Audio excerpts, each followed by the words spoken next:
Bom dia a todos, um feliz sábado para você, querido amigo, querida amiga, querido irmão que está conosco nesta manhã. É muito bom quando aos sábados a gente pode separar um tempinho para estar reunidos entre amigos, não é mesmo? Entre irmãos. E eu gostaria de convidar você, o pessoal do som lá para nós, para colocar aqui uma imagem. Eu queria que você pudesse cumprimentar e dar um abraço bem gostoso. Isso, põe um zoom para nós. Um abraço bem gostoso do Tigre. Você homem em 3 homens pelo menos, e você mulher em 3 mulheres. Eu não sei se você se lembra, eu ensinei esse abraço. É um abraço duplo, né? Dá de um lado da pessoa, depois do outro lado, e faz uma massagenzinha nas costas ali, tá bom? Levanta, dá um abraço gostoso do Tigre. Zeidan, vem cá por favor. Vem cá, Zeidan. Dá um abraço gostoso do Tigre. Levanta, sai do seu lugar. Cadê o som, a musiquinha gostosa para nós, enquanto o pessoal se confraterniza. Põe qualquer coisa aí, um vídeo.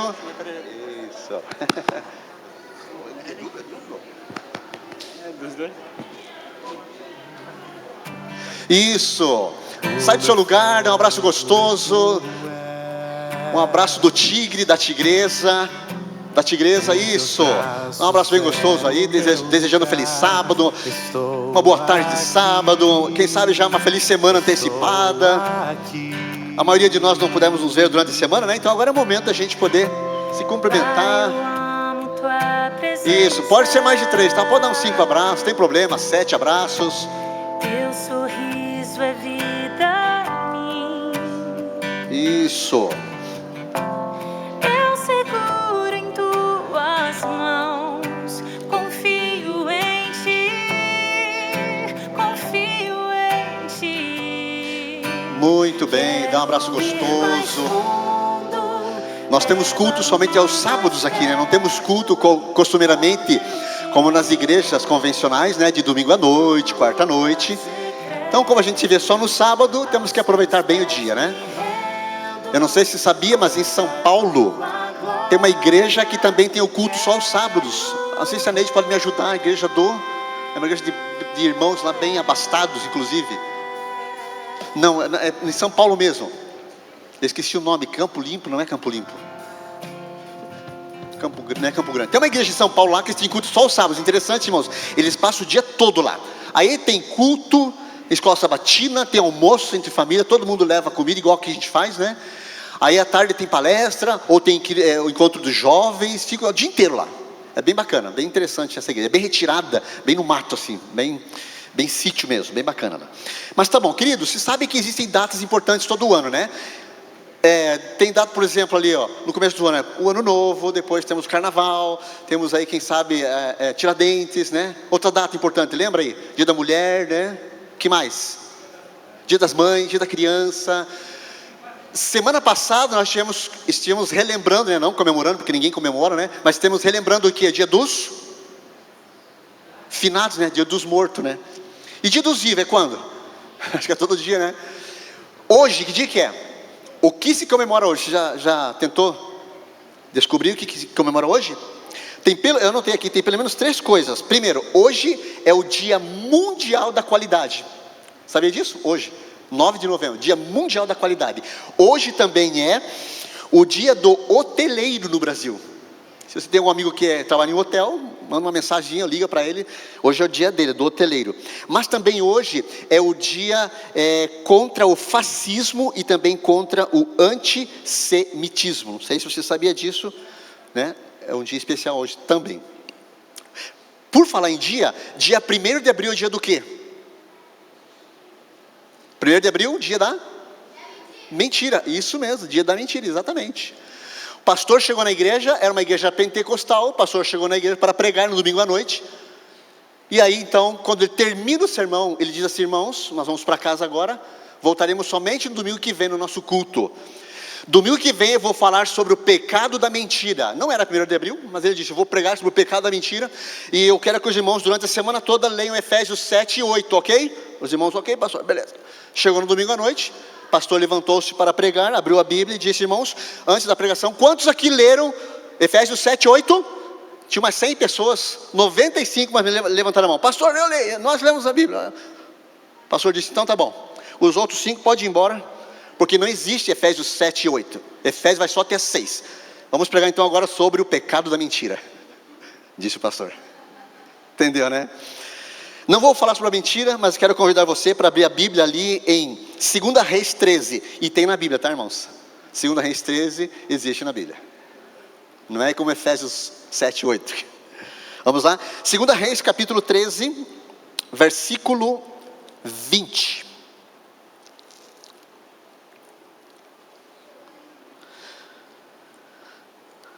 Segunda Reis 20, está lá no Novo Testamento, Antigo Testamento, tá bom? É depois de 1 Reis. Segunda Reis, com certeza, né, pastor? Se a segunda é depois do primeiro. Vamos orar antes de ler a Bíblia? Feche seus olhos e oremos. Querido Deus, obrigado, Senhor, pela semana gostosa que destes a nós, por tudo que aconteceu. Agora nós estamos na tua casa, vamos ler a tua palavra, está aberta em nossas mãos, quem sabe alguns com celular. Mas queremos que o Senhor abra a nossa mente, ó Deus, para entendermos o tema desta manhã. Agradecidos somos a Ti, pedindo a presença do Teu Espírito Santo, em nome de Jesus. Amém. Assim diz o texto: morreu Eliseu, e o sepultaram. Ora, bandos dos moabitas costumavam invadir a terra à entrada do ano. Sucedeu que, enquanto alguns enterravam um homem, eis que viram um bando. Então, lançaram o homem na sepultura de Eliseu. E logo que o cadáver tocou os ossos de Eliseu, reviveu o homem e se levantou sobre os seus pés. Verso 22 diz que Azael, rei da Síria, oprimiu Israel todos os dias do rei Jeoacás. Verso 23, porém, o Senhor teve misericórdia de Israel e se compadeceu dele. E se tornou para ele, por amor da aliança com Abraão, Isaque e Jacó. E diz o texto, aqui, 23, e não o quis destruir, e não o lançou ainda da sua presença. Queridos, aqui está uma das mais interessantes histórias do Antigo Testamento. Aqui está uma história de morte. Uma história até meio estranha, né, para alguns. Eu fui pesquisar algumas coisas a respeito desse incidente, dessa história, e descobri uma coisa bem bacana, tanto na internet quanto na Bíblia, a profecia e o comentário bíblico adventista. Veja, a Bíblia diz para nós aqui que havia um momento de guerra. Eu não sei se você sabia, o comentário bíblico adventista fala sobre isso. Você percebe que o texto diz para nós que na entrada do ano, um bando de moabitas invadiu a terra de Israel, o povo de Deus. E eu fui pesquisar por quê. Primeiro, o começo do ano para o judeu, para o israelita, não é como para nós em janeiro. Lá é no mês de abril, mais ou menos, né? Mais ou menos de abril. É o mês de Nissan ou Nisan. Então começa em abril. E a razão pela qual as nações, as guerras aconteciam nesse momento, era porque no mês de abril deles, né, que seria para nós, mas seria janeiro deles, mas no nosso abril, era o mês das colheitas. Então, quando havia uma guerra, além de levar os despojos, além de levar relíquias da nação derrotada, levar escravos, eles também levavam a colheita. Olha que interessante, que eram espertos na guerra, né? Eram preguiçosos para plantar e colher, mas eram bons de guerra, bons de briga. Então eles levavam a colheita. Por isso havia um bando agora invadindo Israel, porque era momento de colheita, era tempo de colheita, a chuva tinha acabado. E nesse momento, quando um grupo de pessoas está participando de um enterro, nesse momento eles percebem, está vindo o grupo, está com a gente aqui. O que fizeram? Rapidinho, para poder se defenderem, para poderem lutar, diz o texto que eles jogaram o corpo do enterro no primeiro lugar que viram. Aí eu fui pesquisar, mas espera aí, isso indica que eles estavam então próximo de um cemitério? Porque jogar o corpo do camarada nos ossos de Eliseu, Eliseu foi enterrado como? Eu fui atrás. Havia um costume naquela época de se enterrar em rochas, túmulos nas rochas, e possivelmente foi esse caso de Eliseu. Mas alguns casos eram em lugares baixos, não com a rocha que jogavam lá dentro. Por que era em rocha? Como aquele lugar é muito seco, eles deixavam o corpo nesses locais para que se decompusessem naturalmente. Se era um ambiente um pouquinho mais úmido, demorava um pouco. Mas geralmente os ossos de um defunto iriam aparecer a partir do 11º, um ano e assim por diante. Com 3 anos já estava puro osso, por causa da sequidão da região. E aí então o texto diz que eles jogaram o corpo desse camarada em cima dos ossos de Eliseu. Então Eliseu não foi enterrado como é o nosso costume, de jogar terra. Foi deixado para que o seu corpo pudesse ali secar. Quando você vê o capítulo todo de 2 Reis 13, você descobre que Eliseu estava doente. No verso 14, inclusive, deixa eu ver, isso, 14 diz assim, ó: estando Eliseu padecendo da enfermidade de que devia morrer, então já havia a previsão de que ele tinha uma doença séria, e já havia muito tempo. Ellen White diz que ele já tinha muito tempo, quanto ela não diz, quantos meses ou anos, mas ele já tinha essa doença há um bom tempo. Então Eliseu tinha mais ou menos noção de que mais cedo ou mais tarde ele morreria, porque ele já estava doente, e ele morreu. Tempos depois, não sabemos quanto, a Bíblia não diz para nós se era 1 ano depois, que foi tempo suficiente para os tendões, para a pele desaparecer, né? Se foi 2 anos ou 3, a Bíblia não diz, mas Eliseu era puro osso, e quando vem esse bando para atacar Israel, foi que eles jogam às pressas, para poder se defender, lutar, guerrear, jogam o corpo desse camarada. Quem era Eliseu? Eliseu, ele substituiu Elias. Ele não foi trasladado vivo numa carruagem de fogo como Elias. Eliseu teve uma doença por muito tempo, né? Essa doença, infelizmente, o levou à morte. Queridos, um pequeno adendo para nós aqui, um detalhezinho. Os filhos de Deus também sofrem. Os filhos de Deus também passam por dificuldades. Os homens e mulheres de Deus lá do passado e hoje também vão passar por dificuldades, problemas, sofrimento e até morrer. Você já percebeu que às vezes alguns de nós temos alguns costumes, e um deles, às vezes, não todos, às vezes, alguns, eles têm o costume de questionar Deus: por que morreu meu filho? Por que meu parente, meu tio, minha tia, né, era fiel, guardava o sábado, devolvia dízimos, frequentava os cultos, era pessoa fiel, era missionário? Por que pessoa tal, pessoa X, que sempre foi fiel a Deus, morreu, e o bêbado está lá, felizão da vida? O camarada que era missionário, morreu com 50, o bêbado está com 89, está feliz a vida lá. Às vezes a gente se questiona, né? A gente questiona Deus, mas por quê? Queridos, Deus muitas vezes permite isso acontecer com os filhos dele também. Vivemos em um mundo de pecado, infelizmente. Mesmo os filhos de Deus vão passar por doenças e vão morrer. Então, irmãos, às vezes não há necessidade de a gente questionar Deus. Deus permite sim pessoas queridas nossas morrerem. Exemplo ali, ó, Jó, né, ele perdeu tudo. Perdeu os bens, perdeu ali, né, sua saúde, perdeu os filhos. Em nenhum momento Jó blasfemou de Deus no sofrimento, mesmo com a perda de 10 filhos. Eu não sei quantos filhos você tem, eu tenho 2. Eu tenho o Sandrinho, né, está ali atrás, e o Nicolas, está no colégio. Eu fico imaginando se os 2 morressem ao mesmo tempo. Eu teria numa capela, ou aqui, ou se fosse velado aqui, né, porque a igreja conhece, ou se fosse velado na minha casa, que não é mais costume, né, nos lares, mas eu teria 2 caixões. 2 caixões. Jó tinha 10. Pensa, 1, 2, 3, 4, 5, 10. 10 cadáveres. O João, a Maria, o Pedro, o Roberto, os filhos dele lá. Pensa na tragédia que foi para Jó perder 10 filhos numa sentada só. Se a gente perde um, já sofre, né? Imagina perder 10 numa vez só. Imagina você que é pai e mãe, perder teus filhos, tuas filhas ali, numa sentada só, um acidente que os filhos morrem. Você fica agora só você e a tua esposa de novo, sozinhos novamente. Muitos cristãos, mesmo sendo fiéis, morrem. No final dos tempos, irmãos, não será diferente. Muitos vão morrer antes da volta de Jesus.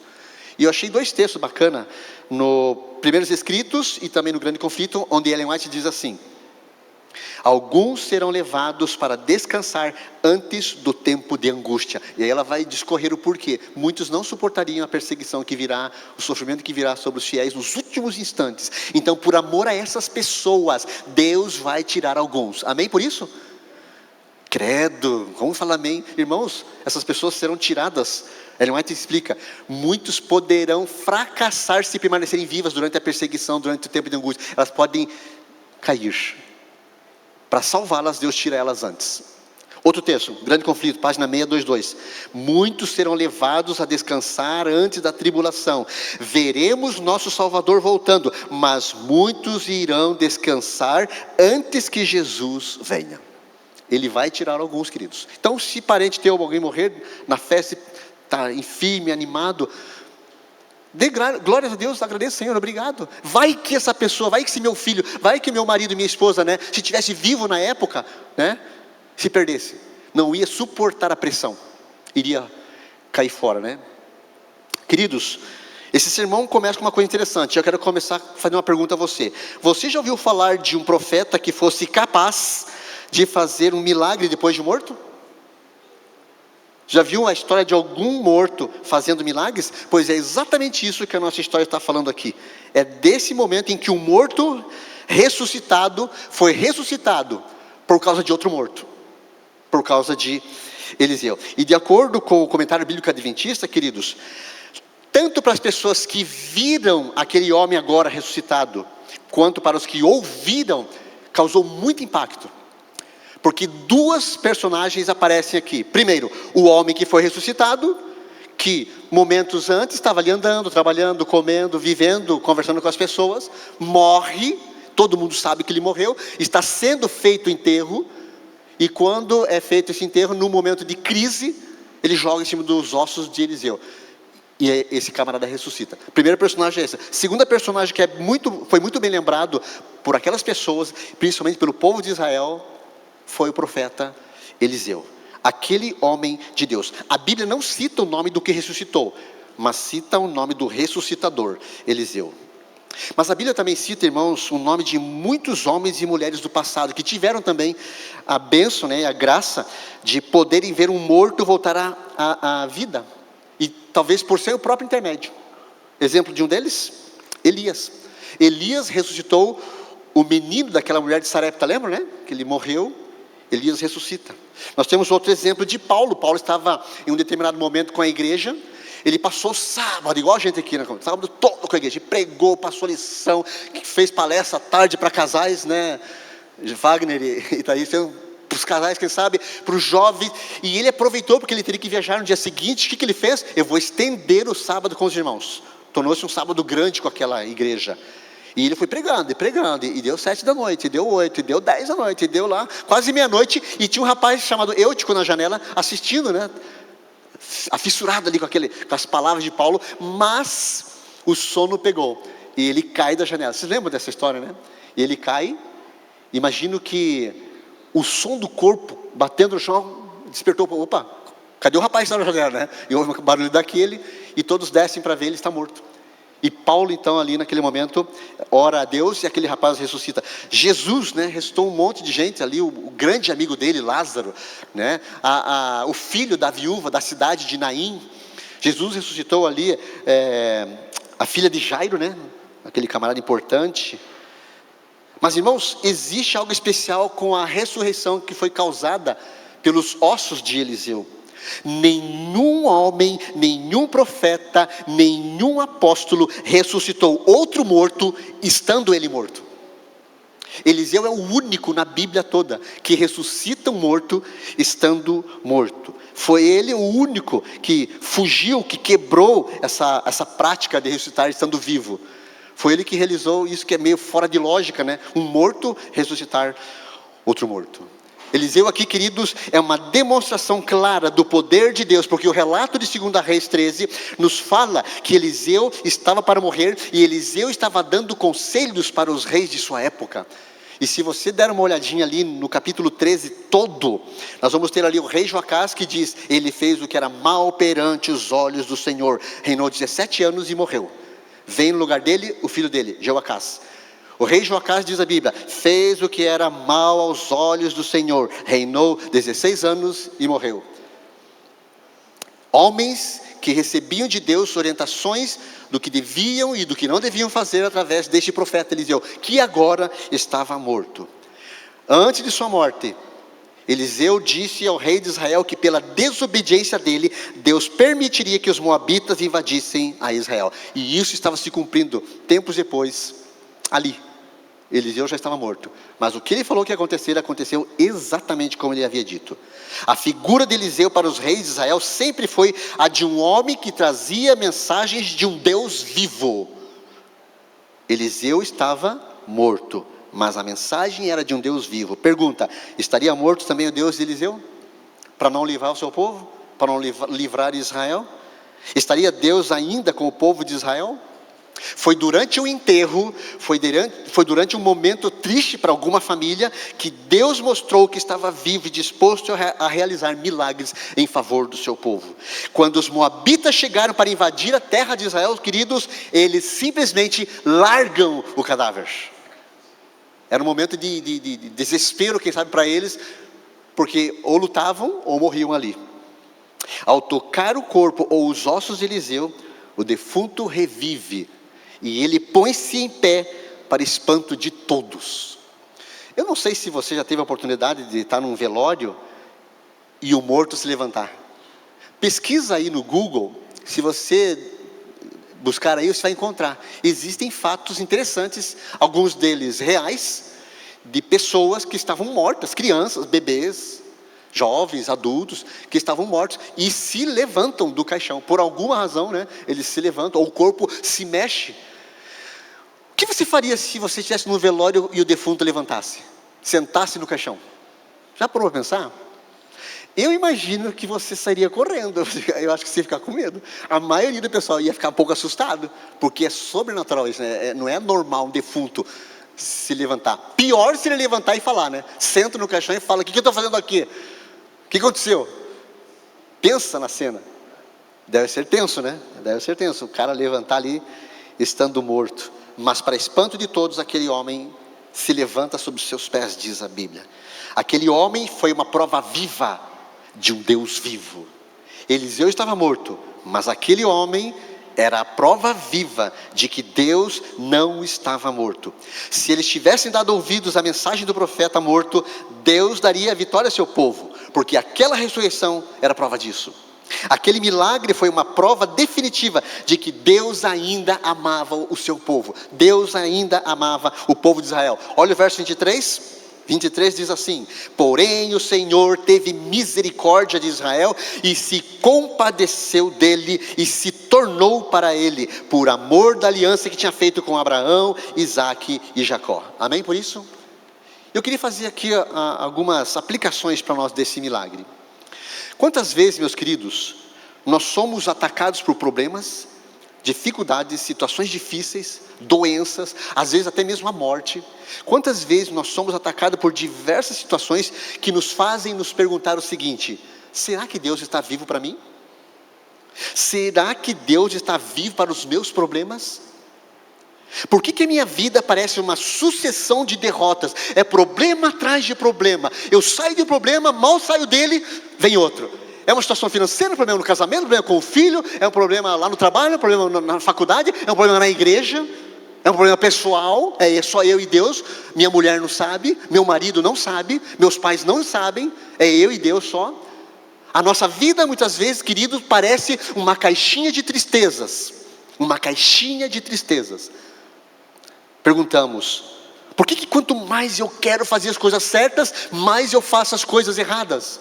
Parece até que a nossa vida é semelhante à vida do apóstolo Paulo, onde em Romanos 7 ele diz assim: o bem que eu quero não faço, o mal que eu não quero acabo fazendo. Ou seja, eu quero fazer as coisas certas, mas quando me pego, me vejo fazendo aquilo que não deve. Quando eu vi, já falei, acabou, já estragou tudo. Não tem como retornar a palavra que eu disse. Quando eu vi, já fui lá e já fiz o que não devia ter feito. Já pensei o que não deveria ter pensado. Quando eu vi, já comi, não deveria ter comido. Não deveria ter visto, ter assistido aquilo. E queridos, Satanás tem uma arma poderosíssima no mundo, que consegue derrubar muitos homens e mulheres de Deus. Muitas armas ele tem, mas uma delas é a amizade.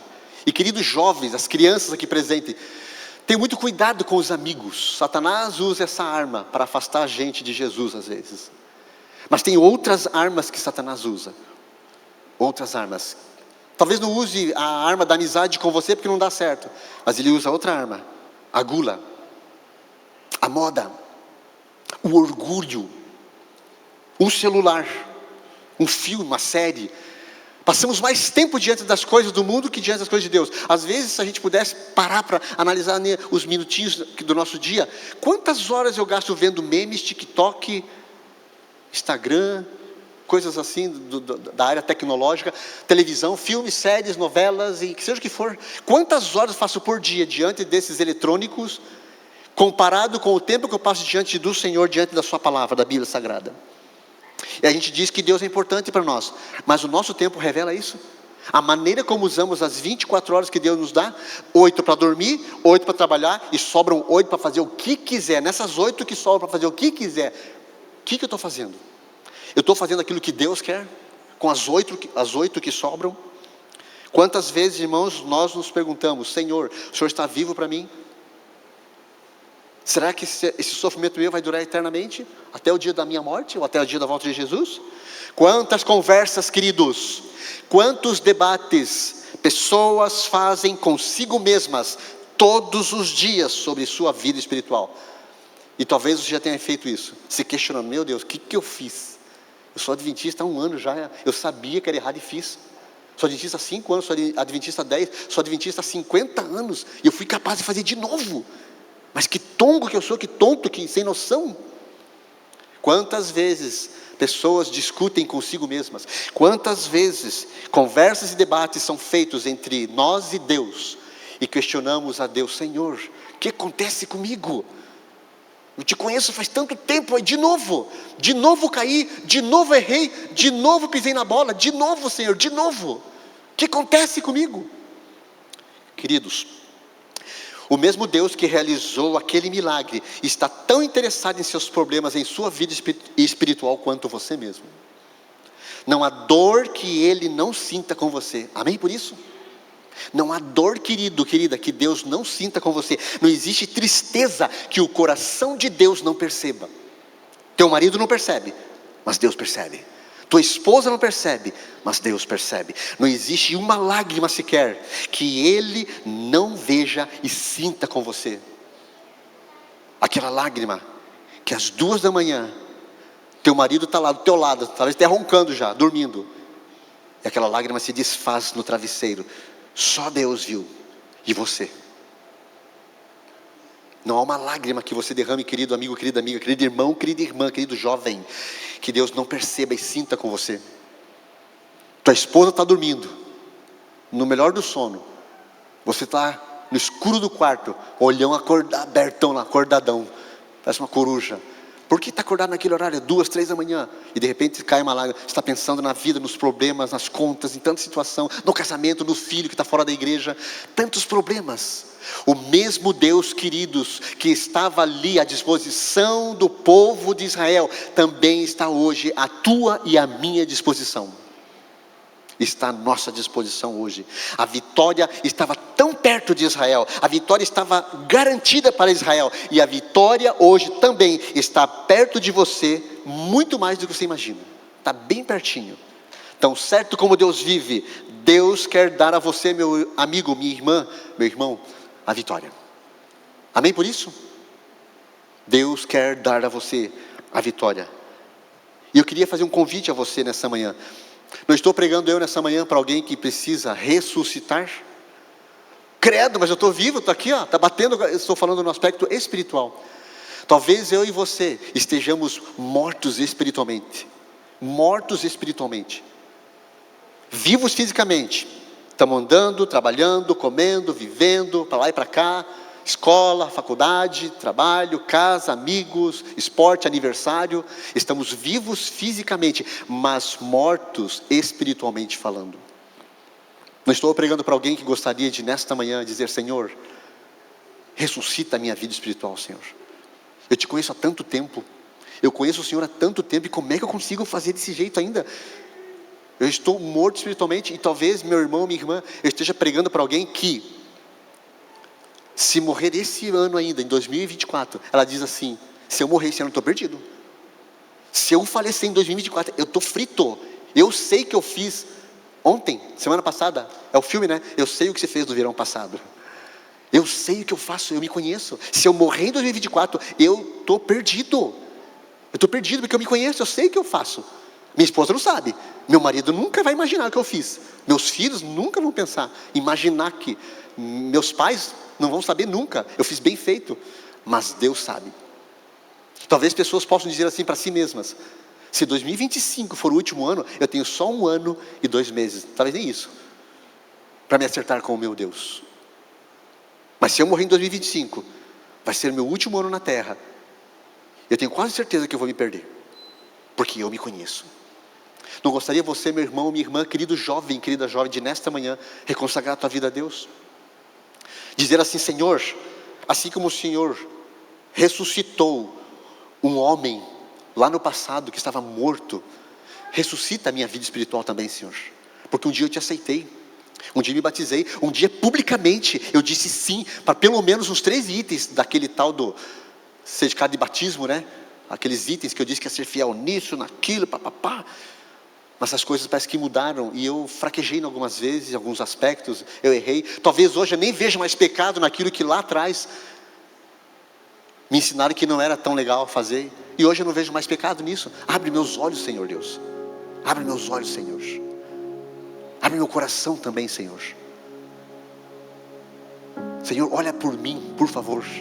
Senhor, olha pelo meu marido, olha pela minha esposa, olha pelos meus filhos, olha pelos meus pais. Olha pela minha família, Senhor. Olha pela minha família. Talvez esteja pregando para você nessa manhã que queira, quem sabe nesse quase final de ano ali, né? Quase último mês ali, estamos chegando, falta pouco para acabar 2024. Você olha para trás e vê: nossa, desde o dia 1º de janeiro, caracas, quanta coisa errada eu fiz. E eu sabia que era errado e fiz. Não quer você mudar a tua história? Não quer você nesse sábado dizer assim: Senhor, esquecendo-me das coisas que para trás ficam, eu vou avançar a partir de hoje para o alvo, a soberana vocação em Cristo Jesus, viver como cristão para ter direito de ser chamado filho de Cristo, imitador de Cristo, cristão. Eu quero também ter o apelido que deram lá no passado para aquele povo de Antioquia: cristãos, aquele que imita Cristo. Não quer você nessa manhã reconsagrar a tua vida, reconsagrar a tua família perante o Senhor? Se for o seu desejo, eu quero convidar você agora para você poder ficar em pé, não diante de mim, mas diante da presença do Senhor. Uma demonstração pública, física, em que você vai dizer assim: Senhor, eu me coloco em pé diante do teu altar, diante do Senhor, colocando a minha vida para que o Senhor ressuscite-a, colocando a vida da minha família, do meu marido, da minha esposa, dos meus filhos, dos meus pais, para que quando eu voltar para casa, o Senhor continue conosco, para que quando for segunda-feira no trabalho, lá na escola, lá na faculdade, as pessoas olhem para mim e vejam: aconteceu alguma coisa com esse cara aí, com essa mulher, está diferente, ele está diferente essa pessoa, não é? Nossa, olha o jeito de falar, mudou até o jeito de falar. Olha a piada dele, na mesa aqui, a pior piada era dele, agora ó, só piada legal, nada ofensivo, nada de baixaria, pessoa legal, simpática, querida. Que as pessoas olhem para você e para mim e digam: lá vai um homem de Deus, lá vai uma mulher de Deus, lá vai uma menina de Deus, lá vai uma moça de Jesus, um rapaz de Jesus. Não quer você pedir isso para Jesus hoje? Eu te convido a ficar em pé, para nós orarmos e encerrarmos o nosso culto, entregando mais uma vez nossa vida a Ele, pedindo: Senhor, ressuscita a minha vida espiritual, assim como o Senhor ressuscitou a vida daquele homem. Não precisa de ossos secos para o Senhor ressuscitar a minha vida, só precisa da minha decisão, e eu me decido por Ti hoje, Senhor. Querido bom Deus e Pai, aqui está diante do Senhor um pequeno grupo de homens e mulheres, rapazes e moças, meninos e meninas que Te amam. Estamos reunidos, ó Deus, neste sábado pela manhã, no Teu dia santo.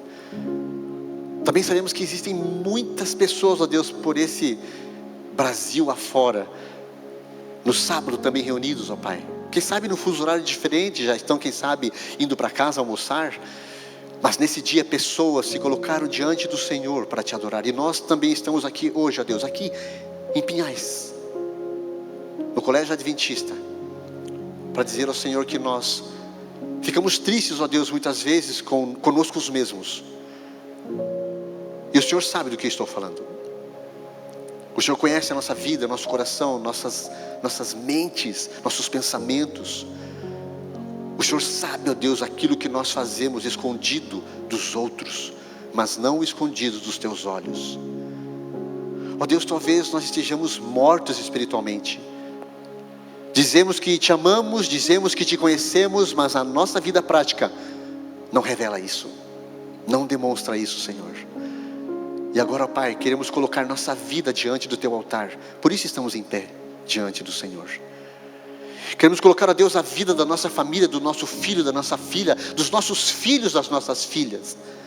Queremos colocar diante do Senhor, nesse momento, a vida dos nossos pais,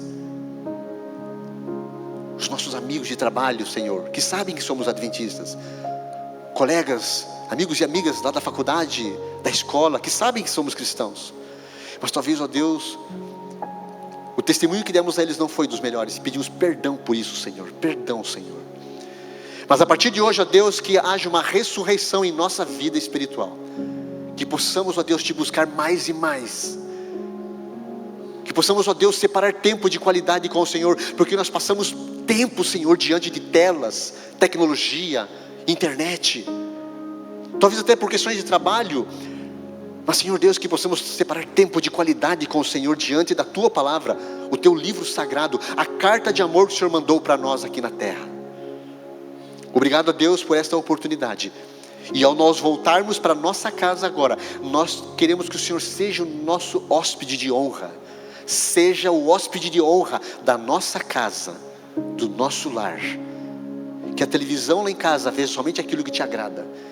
Que o computador da nossa casa, que o celular lá em casa veja somente aquilo que te agrada. E que o tempo que nós gastamos com isso seja, ó Deus, bem parecido com o tempo que nós gastamos com Tua palavra. Seja de um lado ou de outro. Perdoa-nos, ó Deus, mais uma vez. E obrigado, porque assim como o Senhor se compadeceu de Israel no passado e os livrou, o Senhor se compadece de nós hoje e nos livra também. Nós oramos a Ti nesse momento em nome de Jesus, o nosso Salvador, o nosso melhor amigo, o hóspede de honra de nossa vida, de nossa casa. Amém, Senhor. Amém. Deus abençoe você, uma excelente semana e até o próximo sábado aqui, a partir das 9h30.